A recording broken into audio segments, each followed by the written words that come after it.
लिया, मैसूर को जीत लिया। अब एक एक करके सारे देशी राज्यों को कैसे काबू में करेंगे, बर्मा को कब जीतेंगे, अफगानिस्तान को कब जीतेंगे, नेपाल को कब जीतेंगे, किससे सहायक संधियां करेंगे, किससे अधीनस्थ पार्थक्य वाली करेंगे। तो ये उसी के क्रम में अपन पढ़ रहे थे ना, भारत में ब्रिटिश सर्वोच्चता का विकास, उसी के क्रम में इस मैप को काम में लेंगे। देखो हेडिंग थी भारत में ब्रिटिश सर्वोच्चता का विकास, भारत में ब्रिटिश सर्वोच्चता का विकास।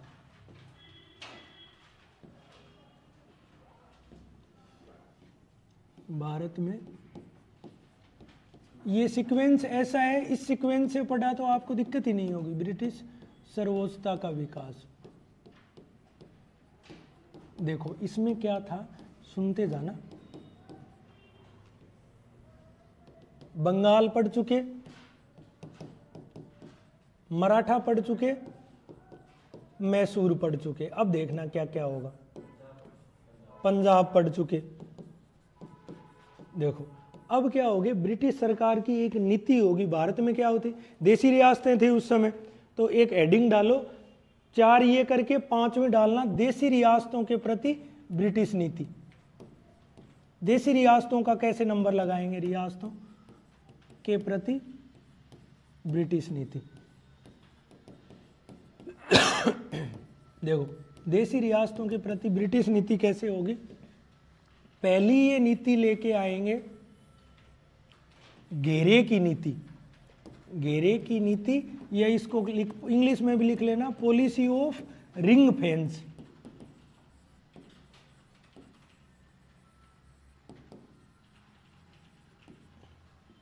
पॉलिसी ऑफ रिंग फेंस, घेरे की नीति पहली नीति। ये नीति कब से कब चलेगी, ये चलेगी 1750 से लेकर 1813 तक। इस समय ये नीति रहेगी। सेकंड नीति होगी अधीनस्थ पार्थक्य की नीति। अधीनस्थ पार्थक्य, पार्थक्य का मतलब अलग करना। अधीन subordinate, policy of subordinate isolation. Policy of subordinate isolation. Isolation मतलब पृथकता। देखते जाना है ना। तीसरी पॉलिसी लेके आएंगे अधीनस्थ संघ की नीति। ये चलेगी 1813 से लेकर 58 तक। अधीनस्थ संघ की नीति, पॉलिसी ऑफ सबॉर्डिनेट यूनियन, ये 1858 से 1935। और लास्ट होगी समान संघ की नीति।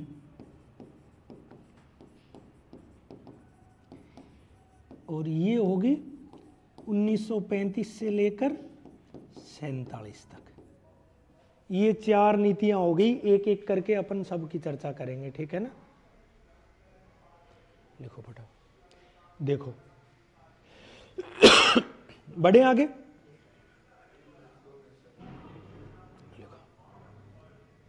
देखो पहले सुन लो, घेरे की नीति में क्या करेंगे। 1750 तक तो शांति से व्यापार करते रहे, ठीक है। 1750 में औद्योगिक क्रांति वहाँ सफल हो गई, तो उनको लगा बाजार चाहिए, तो ये घेरा बनाएंगे। खुद को सुरक्षित रखने की भावना है अभी तक, तो अपने जैसे अफगानिस्तान को बफर स्टेट के रूप में, या अवध को आपने गौर करी हो तो अवध से संधि करी थी, अवध को साम्राज्य में नहीं मिलाया, अवध को बफर स्टेट के रूप में काम में लिया।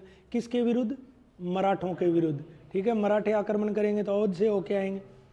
इसमें क्या करेंगे, इसमें सहायक संधि भी आ जाएगी, वेलेजली वाली सारी। अधीनस्थ पार्थक्य में क्या करेंगे कि अब इनको हमें अपने कंट्रोल में रखना है और दूर रखना है।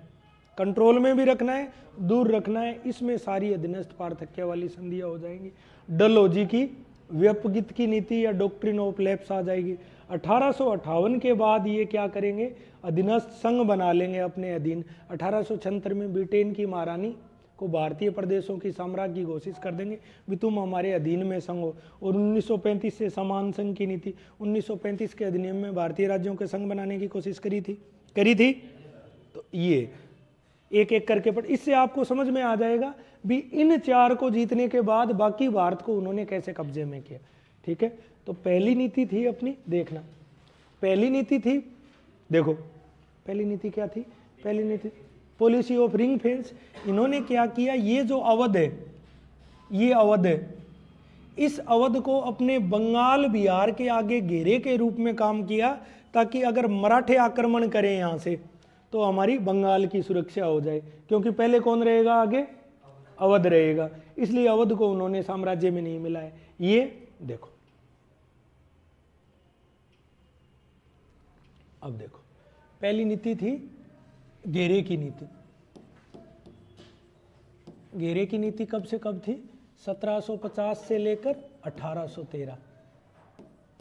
इसमें क्या चीज मुख्य थी, अंग्रेजों के लिए ब्रिटिश साम्राज्य की सुरक्षा। इनके लिए जरूरी थी कि हमारा साम्राज्य सुरक्षित रहे, ब्रिटिश साम्राज्य की सुरक्षा अहम थी। ठीक है, सुरक्षा अहम थी, तो इन्होंने क्या काम किया, भारतीय राज्यों को घेरे की तरह प्रयोग किया, भारतीय राज्यों को घेरे या बफर स्टेट जिसको कहते हैं ना, बफर स्टेट की तरह काम में लिया। और इसका एग्जाम्पल क्या है, इसका एग्जाम्पल है 1765 की इलाहाबाद की संधि, है ना, इलाहाबाद की संधि।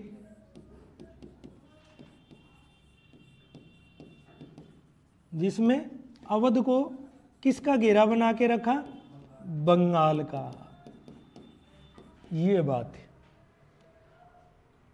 हो गया।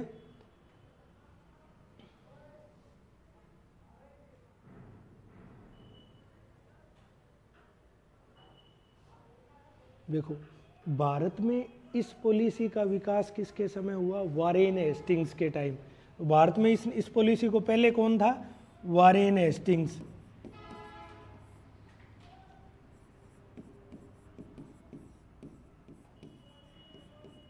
फिर देखो आगे इसमें कौन आएगा, आगे आएगा इसमें वेलेजली 1798 में। वेलेजली आके क्या करेगा, सहायक संधि प्रथा लेके आएगा। याद रखना ये बहुत इंपॉर्टेंट है, वेलेजली की सहायक संधि प्रथा। ठीक है, सहायक संधि प्रथा। इस सहायक संधि प्रथा में क्या करते थे, जो प्रिंसली स्टेट या जो रियासत संधि करेगी उसको ब्रिटिश रेजिडेंट रखना पड़ेगा, अंग्रेजी सेना रखनी पड़ेगी। किसके खर्चे पर, स्वयं के खर्चे पर। अंग्रेजों को क्या लग रहा था, कुछ भी नहीं लग रहा था। बाद में वो रेजिडेंट क्या करता था, प्रशासन में हस्तक्षेप करता था और उनकी सेना का आकार छोटा करवा दिया जाता था। जिस राज्य में वो सहायक संधि कर ली जिसने, उसके विदेश संबंध किसके अधीन हो जाते थे, अंग्रेजों के अधीन हो जाते थे। तो ये सहायक संधि थी। सबसे पहले सहायक संधि कौन करेगा, सबसे पहले करेगा 1798 में हैदराबाद, है ना। सबसे पहले कौन करेगा, हैदराबाद। ये याद रखना, बार बार एग्जाम में पूछते हैं, हैदराबाद 1798 में। देखो हैदराबाद। मैसूर कब करेगा, 1799 में युद्ध हुआ मैसूर, हैदराबाद मैसूर 1799। तंजौर, ये पहली सहायक संधि कौन करेगा, हैदराबाद। अच्छा, भारत में सहायक संधि प्रथा का जन्मदाता कौन था, डुप्ले। ब्रिटिश गवर्नर, जो फ्रांसीसी गवर्नर था ना, डुप्ले था। जन्मदाता कौन था, डुप्ले। बड़े पैमाने पे काम किसने ली, वेलेजली ने। तो इस जो सहायक संधि का जन्मदाता था, इसका जन्मदाता डुप्ले था। डुप्ले फ्रांसीसी गवर्नर था। डुप्ले को इंग्लिश में ऐसे लिखते हैं, डुप्लेक्स।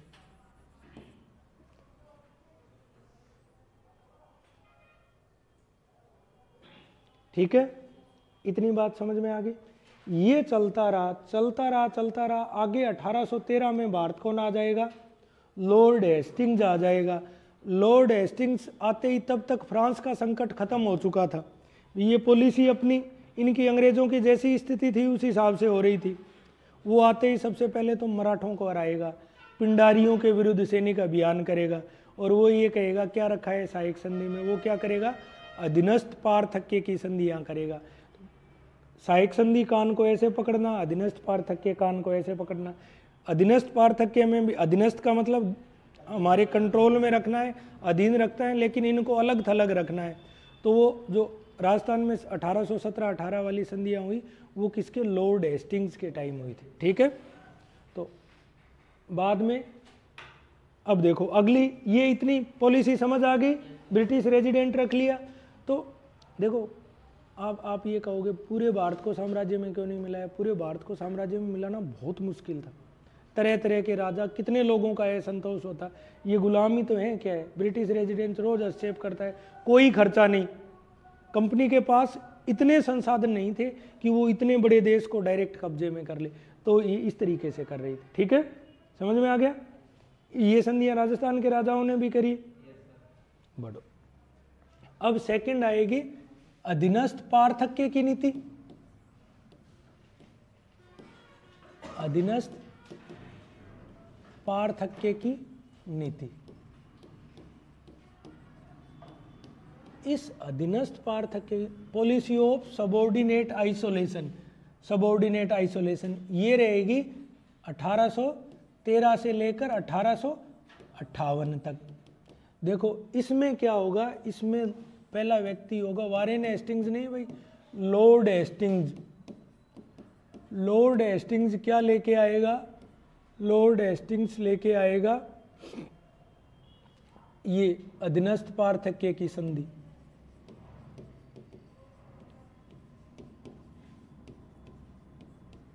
इसमें सेम सहायक संधि जैसी ही थी, नाम अलग था, सेम वही ब्रिटिश रेजिडेंस रहता था।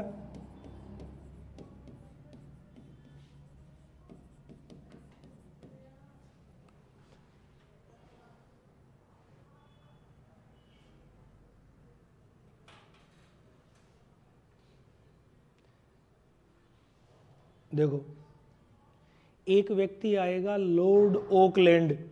ओकलैंड के टाइम में 1843 में किसको जीत लेंगे, सिंध को जीत लेंगे। तो ओकलैंड के टाइम, ओकलैंड की नीति थी कुशल अकर्मण्यता की नीति, कुछ भी नहीं करना। अकर्मण्यता मतलब कुछ भी नहीं करना। और ये भी क्यों जीता, क्योंकि इस समय फ्रांस का भय हो गया था, तो इनको ये लगा कि सिंध और अफगानिस्तान को हम जीत के फ्रांसीसी और रूसी आक्रमण के विरुद्ध बफर स्टेट का काम करेंगे। तो इन्होंने सिंध को जीत लिया। सिंध को कब जीता, 1843 में। और अब आएगा भारत में डलहौजी। डलहौजी कब आएगा, 1848 से 56 रहेगा। वो ये कहेगा तुम्हारी नीतियों में कुछ नहीं है, मैं बताता हूँ तुम्हें नीतियाँ कैसे बनाई जाती। ठीक है, 1848 एक एक का नंबर लगाएगा, नंबर लगा के गोद निषेध। ठीक है, किसी पे ये कहेगा तेरा बकाया है, किसी पे कहेगा तेरा प्रशासन ठीक नहीं है। तो वो किस किस को साम्राज्य में, ये कौन सी नीति लेके आएगा, व्यपगत की नीति। व्यपगत मतलब मिला लेना,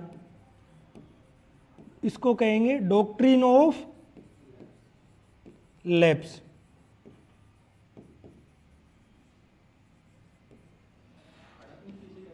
हड़प नीति या राज्य हड़प नीति यही थी, बहाने बना के राज्यों को हड़प कर लेता था, हड़प नीति ये।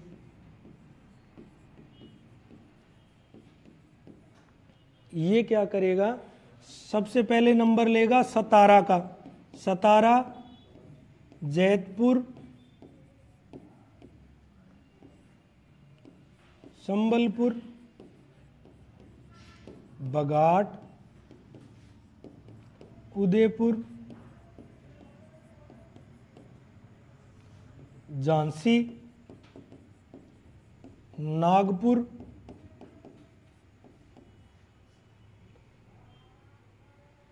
ये राजस्थान वाला नहीं है भाई, ये उदयपुर की रियासत हिमाचल में है ना। इनका नंबर लेगा सतारा का 1848 में, नागपुर 1854, झांसी 1853, ये 49-50 में इन सब का नंबर ले लेगा। देखो सतारा महाराष्ट्र, जैतपुर, सुनते बताऊं, सतारा महाराष्ट्र, जैतपुर वर्तमान यूपी, संबलपुर उड़ीसा, बघाट हिमाचल, ये उदयपुर भी नहीं, ये इसका उदयपुर का मैं देख के बताऊंगा, है ना। झांसी नागपुर बताने की जरूरत नहीं है।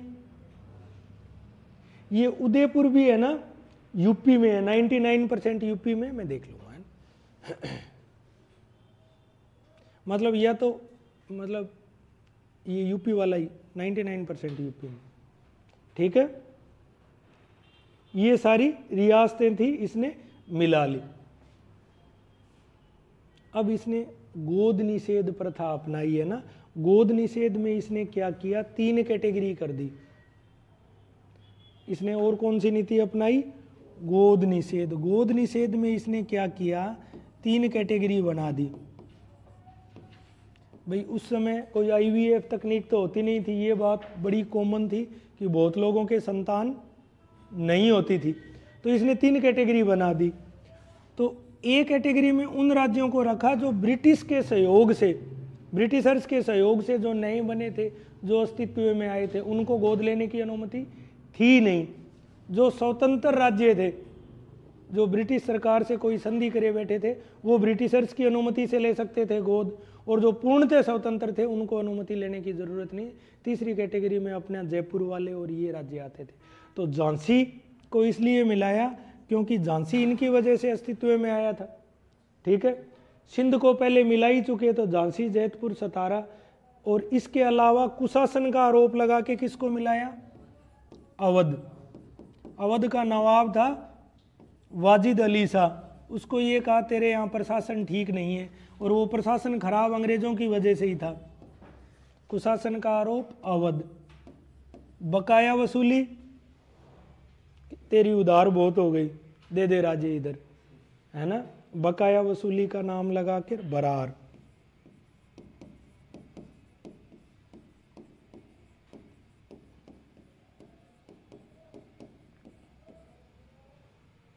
उदयपुर की छत्तीसगढ़ में है वर्तमान, है ना, छत्तीसगढ़।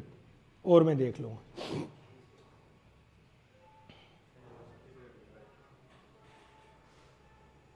उम्र हो गई ना, कई बार वो दब जाती है बोझ है।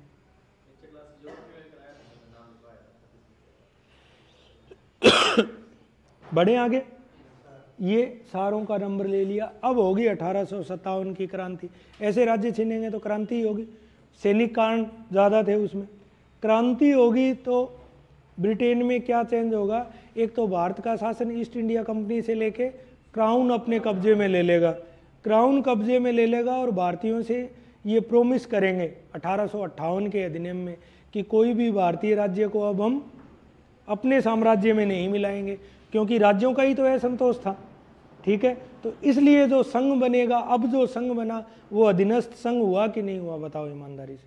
अधीन तो थे क्राउन के, लेकिन वो क्राउन के अधीन एक संघ की जैसी व्यवस्था थी। बोलो बात समझ आई क्या। तो तीसरी क्या होगी, अधीनस्थ संघ की नीति।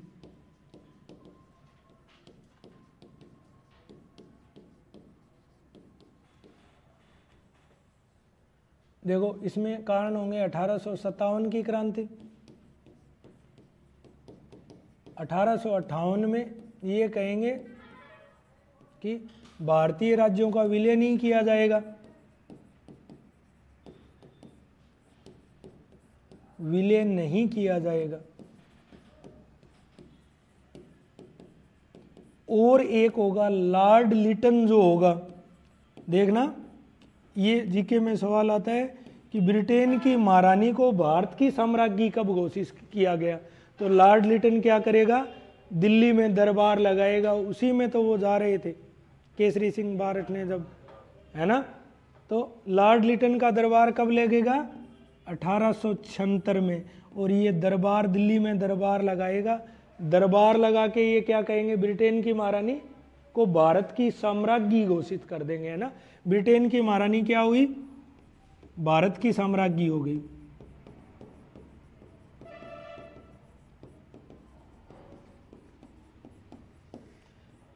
अब पहले तो हम कंपनी के अधीन थे, 1858 से हम क्राउन के अधीन आ गए और इसने ऑफिशियल घोषणा भी कर दी लॉर्ड लिटन ने।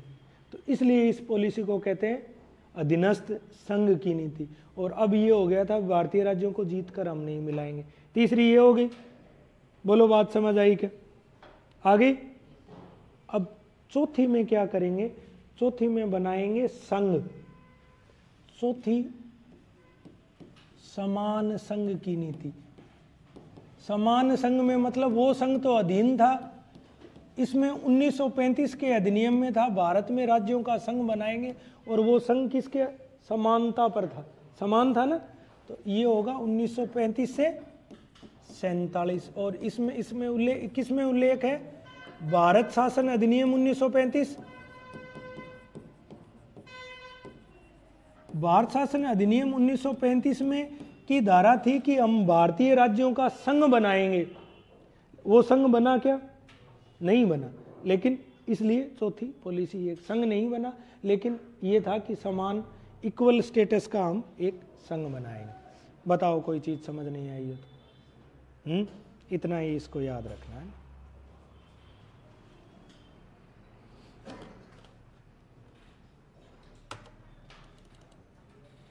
और बताओ कोई दिक्कत है? इतने में समझ नहीं आया?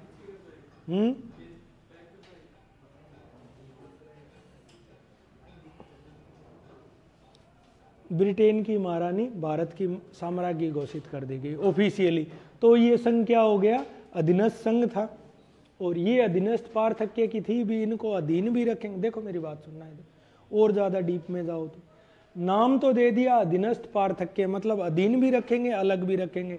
1813 तक तो ब्रिटेन को खतरा था कि फ्रांस और रूस मिलके उसके भारतीय साम्राज्य पर आक्रमण कर सकते हैं।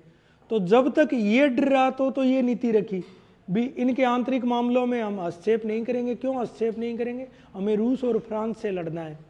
लेकिन बाद में जब रूस फ्रांस का खतरा इनको खत्म हो गया तो फिर इन्होंने व्यक्तिगत और ये सारे काम कर दिए, जीत जीत के एक एक को मिलाना शुरू कर दिया।